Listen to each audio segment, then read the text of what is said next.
শুভ পঞ্চমী বন্ধুরা, আজকে আমরা চলে এসেছি শ্রীভূমি স্পোর্টিং ক্লাবে। তো শ্রীভূমি যাওয়ার পথ কিভাবে যেতে হয় বা আমরা কিভাবে এসেছি সেটাই আজকে তোমাদেরকে জানাবো। প্রথমেই আমরা চলে গেছিলাম শিয়ালদা স্টেশনে। সেখান থেকে শিয়ালদা স্টেশনে ট্রেনে করে চলে গেছি বিধাননগর স্টেশন থেকে বেরিয়েই থাকবে অটো স্ট্যান্ড। সেখান থেকে অটো আপনারা হয়তো পুজোর সময় বেশি একটু নিতেও পারে ভাড়া, আবার 15-20 টাকার মধ্যেই চলে যাবে। সেই অটোই করে আমরা চলে গেছিলাম একদম স্পোর্টিং ক্লাবের এন্টার পথে। এই যে তো পুজোর সময় দেখতেই পাচ্ছেন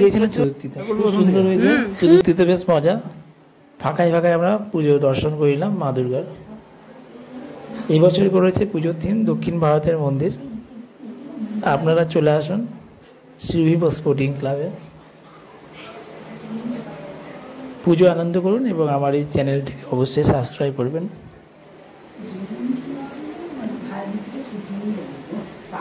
দমদম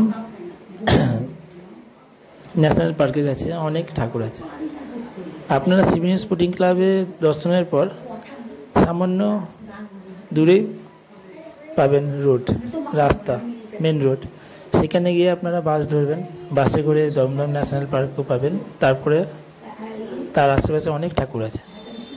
এই পুজোগুলো আনন্দ করুন এবং আমার চ্যানেলটা অবশ্যই সাবস্ক্রাইব করুন।